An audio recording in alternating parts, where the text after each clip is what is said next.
Porque Jesus disse que se não colocar em prática, a casa cai. Literalmente Jesus disse: a casa vai cair para você, meu irmão, se você só ouvir a palavra. Mas olha que coisa boa, Jesus disse: aquele que ouve a palavra e a coloca em prática, este é semelhante a um homem sábio, um homem que edifica sua casa sobre a rocha. Vem um vento forte, sopra de um lado, sopra do outro, e a casa não cai, porquanto está edificada sobre a rocha. Então, o que vai separar o tolo do sábio? É crente que vai para a igreja e fala: pronto, chegou segunda-feira, chegou a hora de colocar em prática. Chegou a minha semana, chegou a hora de pôr em prática. Esse é um crente sábio. Então vamos ser sábios pelo poder que há no nome de Jesus, que nos capacita para isso. Queridos, falando de sabedoria, nós vamos meditar na palavra de Deus no livro de Eclesiastes, capítulo 8, versículo 15. Vamos meditar a palavra do Senhor. Eclesiastes, capítulo 8, versículo de número 15. Então, se você abre a sua Bíblia, você tem lá no livro dos Salmos, bem no meio da Bíblia, depois vem Provérbios, e depois de Provérbios vem Eclesiastes, capítulo 8, versículo 15.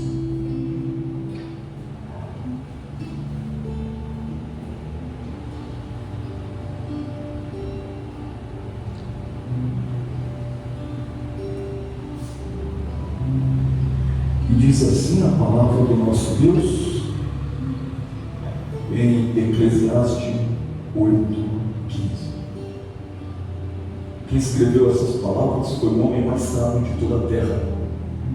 Ninguém humano teve a sabedoria que este homem teve, porque na história dele, este homem é Salomão. Deus apareceu para ele e falou para ele assim: Salomão, pede o que você quer, eu te darei, seja o que for.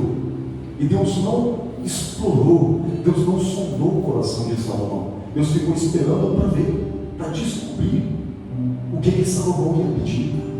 Mas Deus, conhecendo a raça humana, Deus pensava assim: deve pedir riqueza, deve pedir vitória sobre os inimigos, deve pedir fama, sucesso. É um ser humano.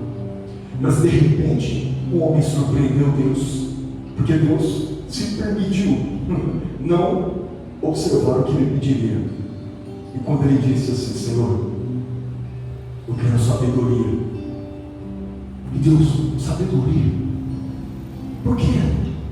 Porque a sabedoria? Ele falou: eu sou jovem, eu não sei governar, e o Senhor me instituiu como rei dessa nação, um povo muito numeroso, e eu preciso de sabedoria para governar o teu povo.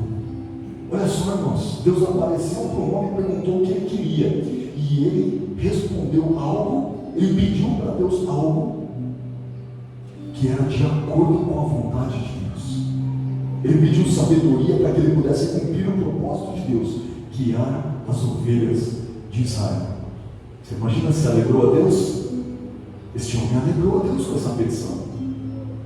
E Deus olhou para ele e disse assim: porquanto você, Salomão, não pediu ouro nem prata, não pediu riqueza, não pediu vitória nas guerras e massacre dos seus inimigos, e você não pediu vida longa, que é bem comum o ser humano pedir isso. Você vai ganhar vitória sobre os inimigos, vai ganhar riqueza como ninguém, sua vida vai ser longa, e ninguém na terra vai ser sábio como Salomão. Olha o que Deus respondeu para o homem. Viu como é bom pedir para Deus coisas que estão de acordo com a vontade dele? Deus aparece para você e fala: filho, o que você quer? Já pensa: Senhor, eu nem sei o que pedir. Me ensina a pedir algo que seja para o bem da sua vontade, da sua obra. Vai ser abençoado, hein, quem fizer isso. Fica sabendo. Este homem escreveu as palavras de sabedoria milenares que estão na palavra de Deus, que são ministradas na igreja através do Espírito Santo e são usadas pelas nações até no mundo secular como sabedoria, como entendimento. Está escrito em Eclesiastes 8,15. Olha o que Salomão disse, escreveu: então exaltei eu a alegria, porquanto o homem nenhuma coisa melhor tem debaixo do sol do que comer, beber e alegrar-se, porque isso o acompanhará no seu trabalho, nos dias da sua vida, que Deus lhe dá debaixo do sol. Não sei se é complexo ou simples de entender, porque o que Salomão escreve tem um estilo poético, vocês percebem? Debaixo do sol, exaltei a alegria, é poesia. Ele não está simplesmente passando uma lição, tem uma linguagem poética, então ela tem que ser decifrada. Mais uma vez eu digo, decifre a palavra de Deus. Não continue lendo, não leia o capítulo inteiro, pegue um único versículo e peça a Deus: Senhor, me dá graça para decifrar, para decodificar a sua palavra, e Deus vai revelar. Salomão está dizendo aqui, irmãos, neste capítulo,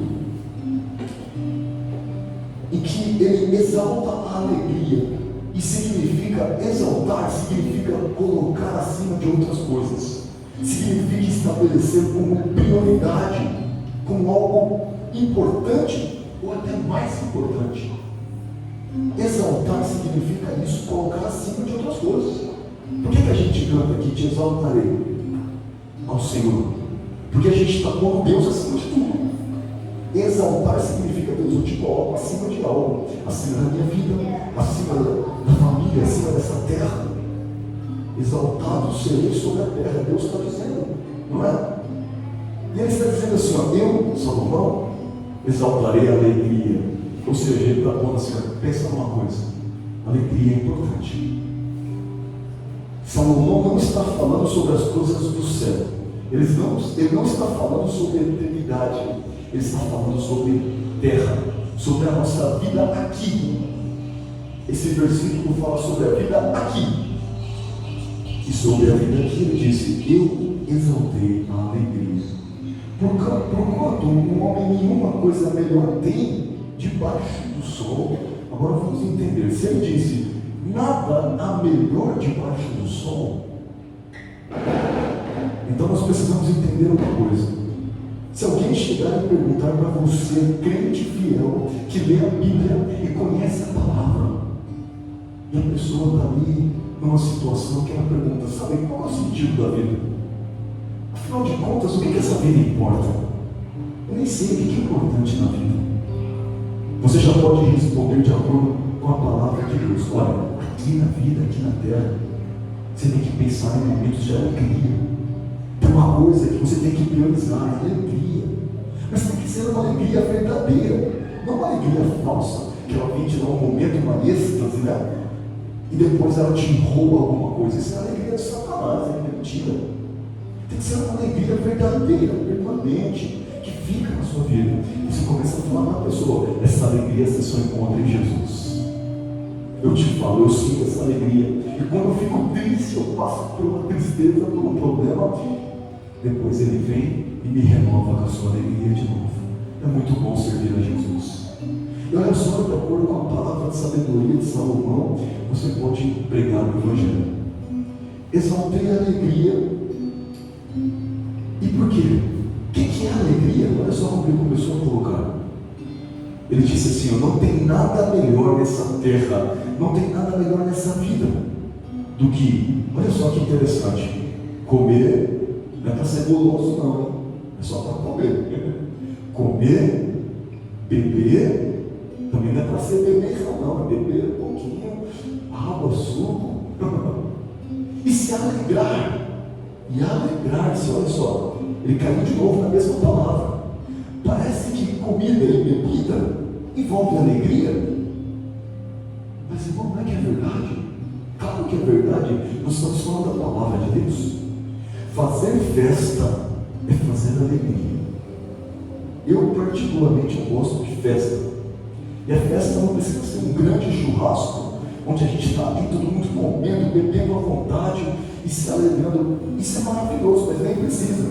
Dá para fazer uma festa aqui com um pãozinho, as crianças fazendo roda, brincando pela igreja, é festa.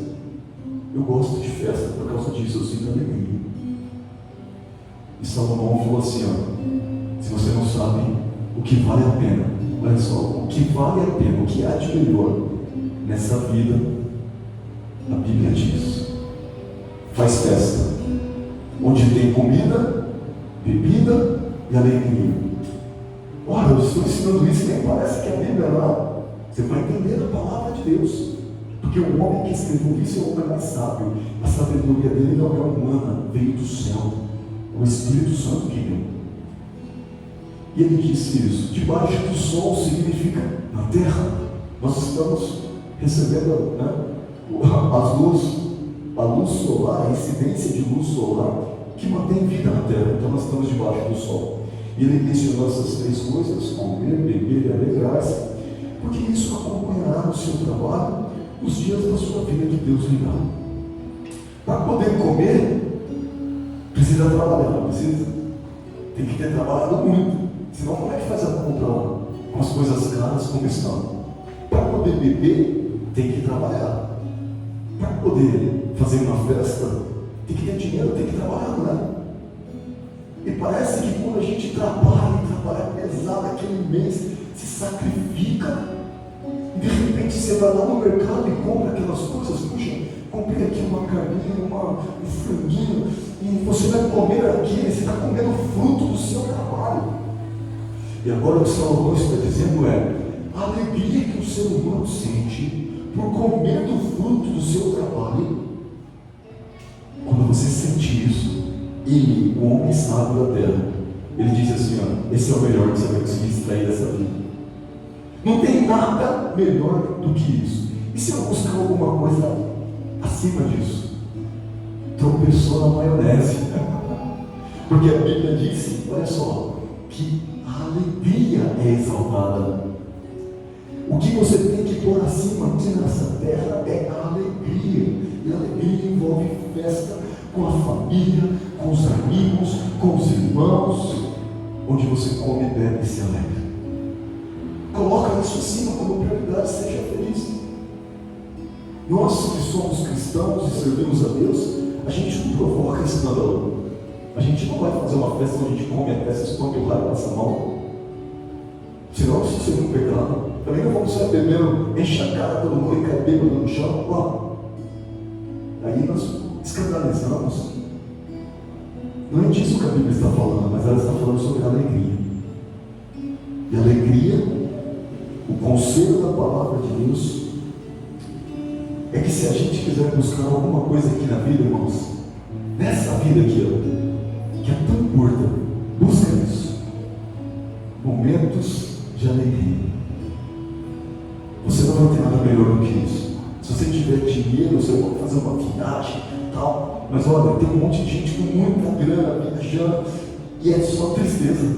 Vai a família toda sobrinha, nenhum olha para a cara do outro e volta mal um do outro. Porque eles se esqueceram de ler a palavra de Deus. E tem gente numa choupana, vivendo, não é nem uma barraca, é uma choupana, que entra água dentro. E eles estão ali, se sacam, dá um jeitinho, arruma ali a casa onde dá, mas tem alegria pela salvação em Cristo Jesus.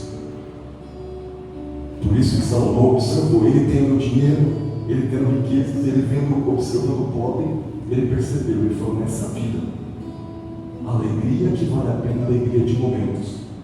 Casal, vocês que são casados, não se esqueçam da palavra de Deus. Vocês precisam exaltar a alegria do casal. Chegar e falar, nós vamos ter um momento para a gente, vamos almoçar juntos, jantar, conversar, beber junto e comer junto e se alegrar junto.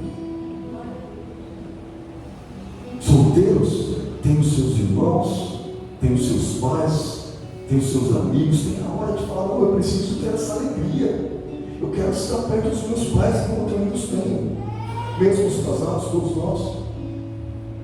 Os pais, eu quero estar perto dos meus filhos, se alegrar com eles, fazer festa com eles. Não contenta, não briga, não dissensão, nada disso.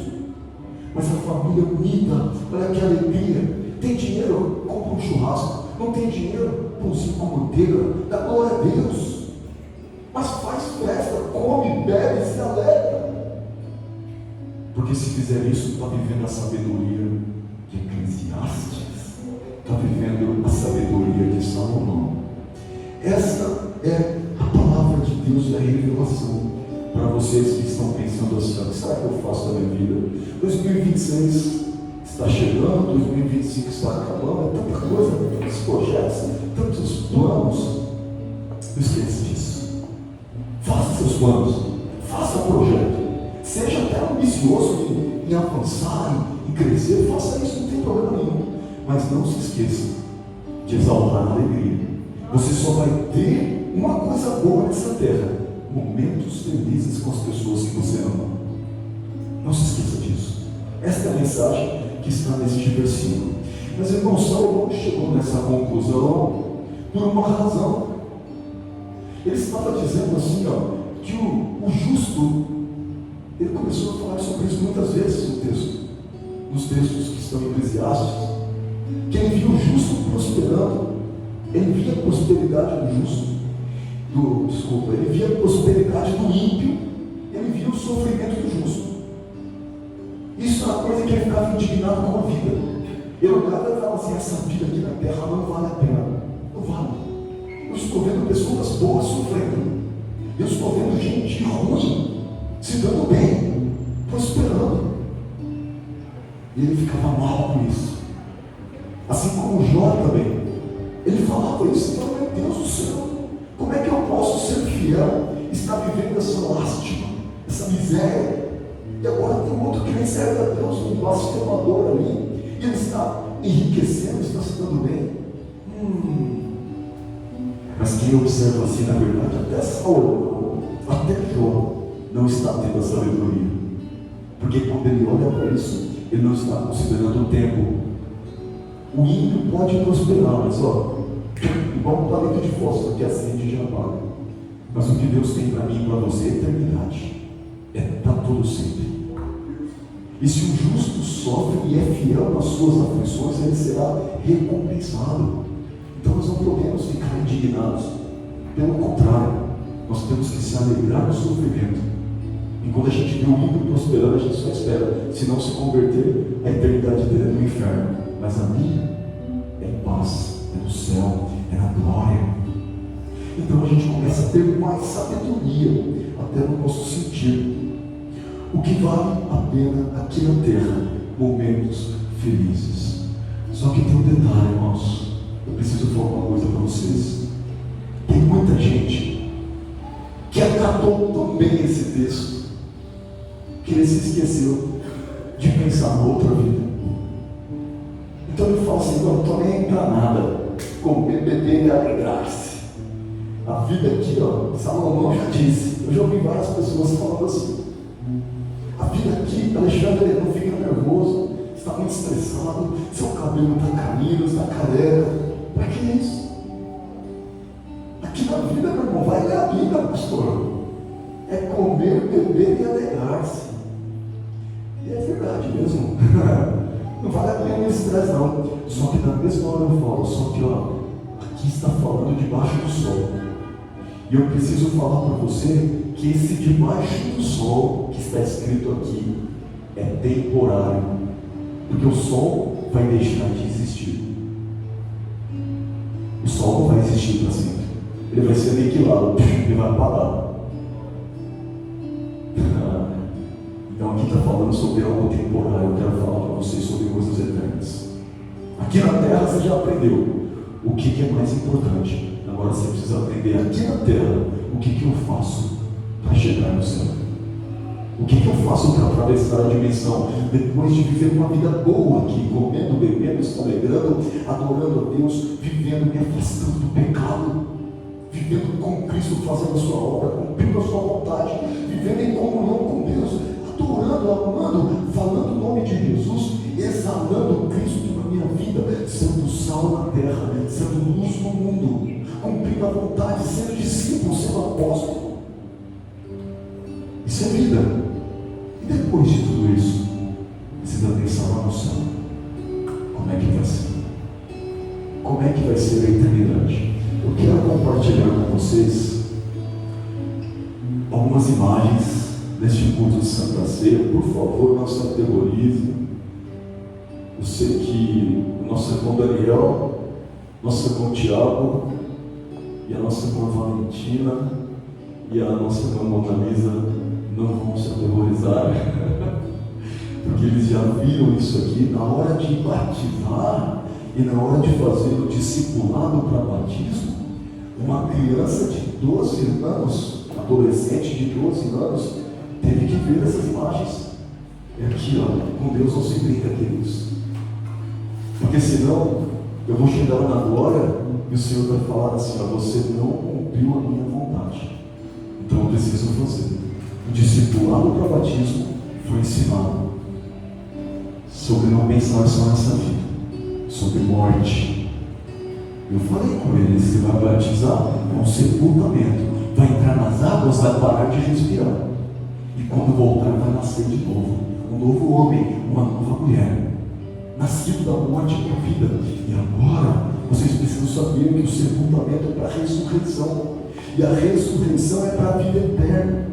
Por que vocês estão se batizando? Para terem a vida eterna. E agora a gente vai falar bem rapidinho sobre eternidade, alguns versículos. Eu só quero ler um versículo, mas eu quero que vocês pensem. É muito importante que haja essa reflexão, não só para candidatos ao batismo, mas para todos aqueles que estão no culto de Santa Ceia, o Senhor, e buscando a Deus, e buscando chegar à salvação, assim como eu, vocês também estão nessa jornada, em busca de chegar aos portões celestes, na salvação que Jesus preparou para nós. E olha só o ensinamento, a palavra que está em Salmo, planeta Terra, que traz uma foto de satélite para mostrar como a gente é pequenininho aqui. E agora, olha só o que é sabedoria. Uma oração.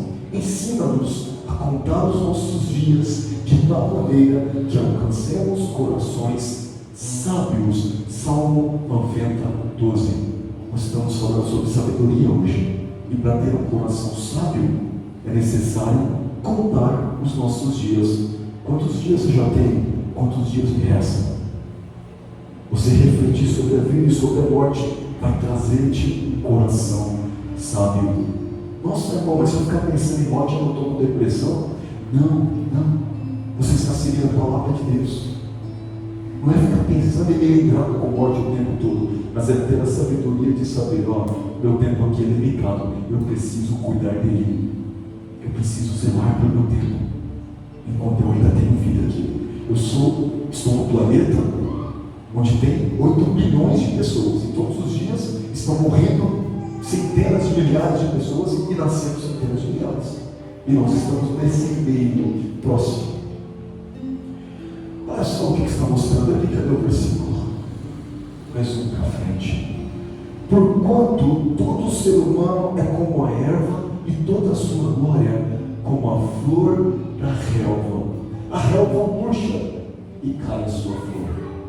1 Pedro 11, 24. Olha só, irmãos. Dá para imaginar uma coisa dessa? Eu poderia olhar para a minha vida e me considerar como uma erva que murcha sozinha, que se acaba em nada. Mas é a Bíblia que está dizendo.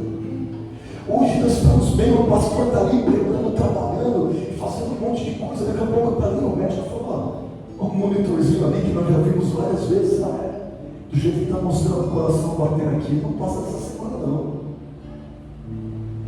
Mas tem um monte de gente agora no hospital, até gente jovem, que não imaginava que do dia para a noite ia acontecer isso. Mas ele não entendeu que a vida dele era só uma flor que vai embora, que murcha e se acaba.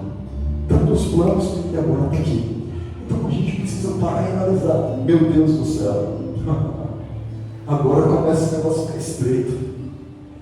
Porque na hora que você pensa assim, puxa, ele está no hospital e morreu, o coraçãozinho parou, o barulhinho, e o médico puxa e fala, deixa eu ver, hora da morte, hora tal, acabou.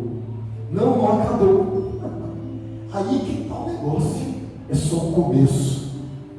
A família vai pegar o corpinho bonitão, fazer todas as homenagens, todo mundo vira santo nessa hora. Quando for a minha vez, ninguém vai falar mal de mim, só bem. E olha só, na verdade está enterrando só um corpo. O que aconteceu com aquela pessoa que estava no hospital? Agora ele está ali? Não está. Não está. Porque a Bíblia está dizendo assim, ó, quando o espírito deles se vai, eles voltam ao pó. Naquele mesmo dia acabam-se os seus planos. Salmo 146, 4. Pode fazer plano? Pode. Deve.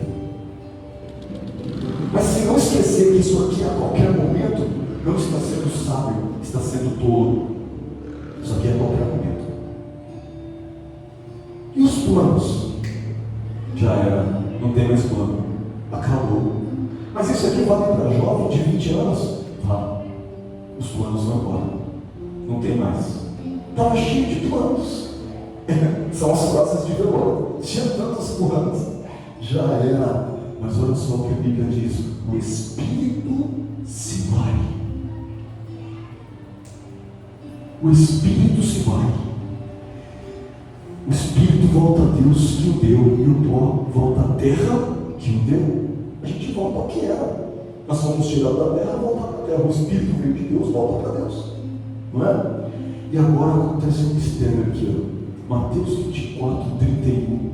Jesus está dizendo o que vai acontecer agora depois. Passou o tempo e olha só, morreu, foi sepultado, mas em algum momento vai acontecer o que Jesus disse, porque ele é a verdade. E ele disse assim, ó, e ele está falando sobre Deus, e ele enviará os seus anjos com rijo clamor de trombeta, os quais ajuntarão os seus escolhidos desde os 4 ventos, de uma a outra extremidade da terra. Meus irmãos, nós estamos aqui na igreja, acreditamos na palavra de Deus, e nós que cremos no que Jesus disse. Ele disse: quem crê em mim, ainda que esteja morto, viverá, e quem crê em mim nunca morrerá. Porque Jesus, ele vai falar para nós assim: ele não está morto, ele dorme.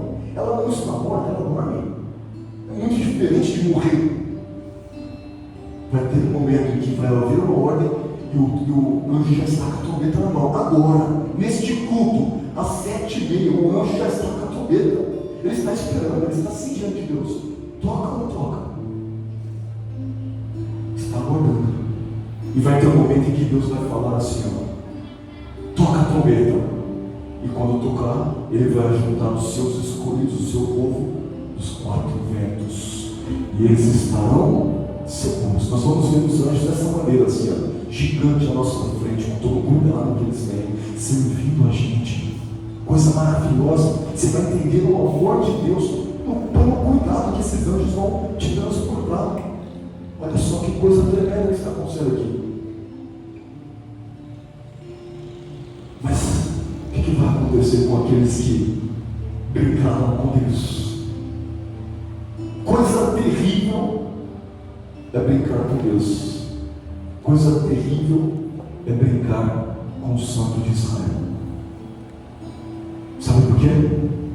Do jeito que você está vendo na imagem ilustrativa aqui, as pessoas do mundo, elas têm medo de Satanás. Agora o seu irmão falou assim, que viu o Satanás ali. Eu achei uma coisa muito impressionante, porque foi a segunda vez que eu ouvi isso no mesmo dia. Estávamos evangelizando alguns moradores de rua, e um deles disse para mim assim, ele falou assim, começou a falar o nome das entidades que ele viu, e ele disse ter visto Satanás claramente.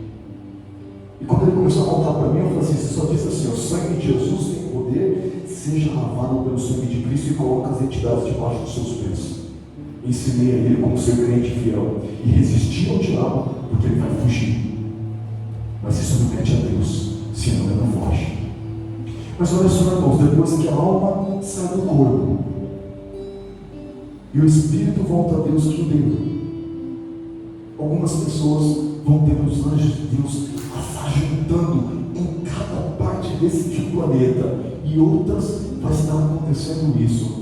E agora, por que eu estou mostrando isso para vocês? Será que eu quero assustar vocês? Eu quero que vocês fiquem com medo?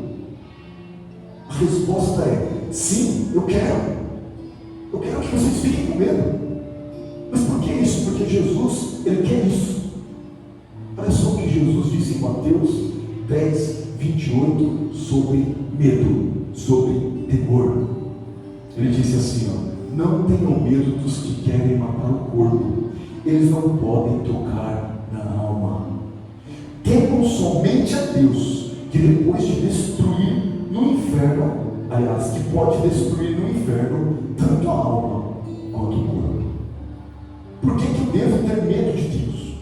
Na hora de pensar, eu vou pecar, eu vou transgredir, eu vou sair, eu vou brincar, eu vou, viver uma vida de qualquer jeito, como se Deus não existisse e como se Ele não me visse. Se eu fizer isso, não existe temor. Eu não estou temendo a Deus. Eu estou pensando se Deus vai fazer nada comigo. Ele não vai. Ele não tem poder, ele sei lá. Ele nem existe, talvez. Eu não sei o que está passando pela cabeça da pessoa que não teme somente a Deus. Porque existe uma coisa, irmãos. A pessoa que teme a Deus, que tem medo de Deus. Porque olha que coisa interessante eu vou falar para vocês. Satanás tem medo de Deus. Os demônios têm medo de Deus. Quando eles escutam falar, eles tremem. Só o nome já faz eles tremerem, estremecerem. Mas Deus deu para você e para mim um poder para que a gente possa temer a Deus por nossa vontade ou não. O demônio tem mais sabedoria do que humanos. Porque o demônio sabe o que está reservado para ele. Ele não vai escapar disso. De ser amarrado e lançado nas trevas exteriores. Ali vai haver grito, olha o cara gritando ali, pranto, choro e ranger de dentes, de dor, de gritos. É o inferno.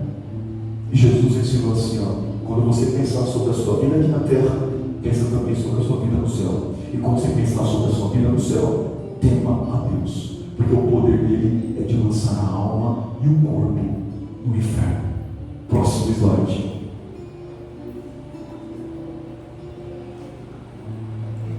Até travou. Meu Deus. O ensinamento que existe na palavra de Deus. Eu acho que vai entrar os temas do batismo agora. O ensinamento que existe na palavra de Deus é para ser transmitido. Deus, Ele tem uma coisa sobre a minha vida e sobre a sua vida. E o nome disso é paciência. Deus tem paciência com a gente. Tem gente que fica assim, por que Jesus não volta logo? Por que Jesus demora tanto a voltar? Ele tem paciência. Ele quer que o pecador se arrependa, volte, deixe o seu mau caminho e venha para a luz e se converta e seja salvo. Ele quer isso. Olha só, o que Deuteronômio está falando. O céu ou o inferno, vida e morte, é uma questão de escolha. E ele escreveu assim na palavra de Deus, Moisés escreveu isso: os céus e a terra eu tomo hoje por testemunhas contra vós, de que tenho proposto a vida e a morte, a bênção e a maldição. Escolhe, pois, a vida para que vivas. Está dizendo que eu tenho escolha sobre a vida e sobre a morte. Eu tenho escolha sobre ir para o céu e sobre ir para o inferno. O que Jesus fez foi abrir um caminho para que eu saia dessa condição, que era certeza para mim. Eu tenho uma porta para chegar até aqui. Foi isso que Jesus fez comprando o seu sangue. Mas eu estava predestinado ao inferno. E Ele mudou a minha predestinação. Mas ainda resta uma escolha para ser feita. E a escolha é aceitar Jesus e vir para a igreja e bater palma? Não é. A escolha é viver em comunhão com Deus. É ser servo fiel. Quando ninguém está vendo, quando ninguém está olhando, você está assim: Senhor, eu te temo, eu temo o Senhor, eu tenho medo de nosso Filho ao mundo para me salvar. Ele é amor, Ele é o poço de amor, Ele é toda a essência de amor. Mas Ele também é justiça, e a justiça de Deus fala assim, a morte e a vida está diante de vocês. Foi o que foi colocado diante de Adão e Eva. A árvore da vida, a árvore da morte está diante de vocês. Escolhe a vida. Deus não fala, não escolhe a vida, não coma do fruto da morte, coma do fruto da vida. Mas a escolha está diante de nós. Próximo. Mas como está escrito, as coisas que o olho não viu e o ouvido não ouviu e não subiram ao coração do homem, são as coisas que Deus preparou para os que o amam. Precisa sondar o coração, entender o que é amor a Deus. Nós vimos para a igreja hoje, estamos aqui no culto Santa Ceia. Por que nós viemos? A gente veio falar alguma coisa, expressar? A gente veio aqui para poder provar alguma coisa para alguém? Ou nós viemos aqui porque nós amamos o nosso Deus? Porque Deus só tem o céu preparado para aqueles que o amam, não é para todos. Está escrito na palavra de Deus. E se eu puder falar, eu não sei se eu amo a Deus, eu não tenho percebido que eu tenho amor. 1 Coríntios 2, 29. São coisas insondáveis, as portas celestes. Deus preparou para aqueles que o amam. E aí depois chegou algo sobre o batismo, que quem crer e for batizado será salvo. Será salvo. Mas quem não crer será condenado. Crer ou não crer na palavra de Deus envolve salvação ou condenação. E o que significa crer? De novo, ir para a igreja? É acreditar no que o pastor está falando? Não, é agir de acordo com a palavra de Deus. Se eu disser que eu creio, pastor Alexandre, eu creio no que eu estou pregando aqui, mas eu vivo uma vida secreta que ninguém sabe. Eu venho aqui no altar de Deus e prego a palavra, e mexo com a Bíblia e faço tudo isso.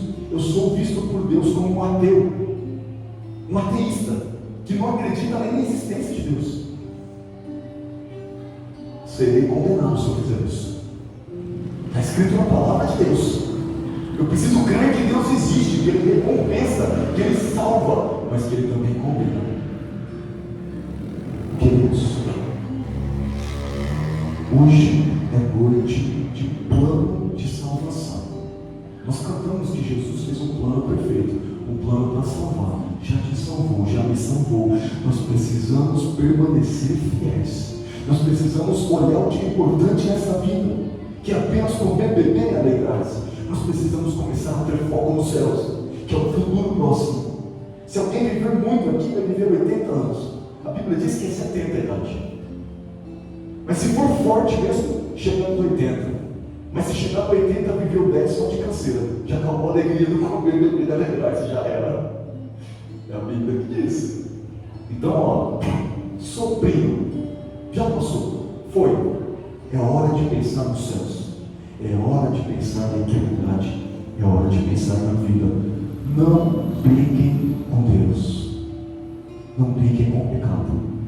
Pessoas que pecaram diante de Deus, assim como discípulos aconteceu isso, apóstolos aconteceu isso, e eles chegaram e falaram: Senhor, eu pequei. O filho pródigo pecou contra o pai e disse: eu pequei contra o Senhor, eu pequei contra o Pai, pequei contra os céus, eu não sou digno de estar aqui. E Deus recebeu com os braços e abraçou, pelo arrependimento, respeito, reverência, temor. Deus se agrada disso. Mas quem peca e vive no pecado e continua pecando e não se importa com a palavra de Deus, continua morto e não nasceu da morte para a vida. Eu quero que venha aqui na frente, tardiamente, ainda cedo. Valentina já está aqui. Todos os irmãos que batizaram, venham aqui, porque a igreja vai orar por vocês neste momento. E essa palavra foi ministrada para eles e agora está sendo ministrada para toda a igreja, porque todos nós precisamos desta palavra. Pode ficar aqui mesmo, vem aqui, Tina. 3 pessoas batizaram, toda a igreja vai estender a mão, fiquem de pé. Aplaudam o nome de Jesus por essa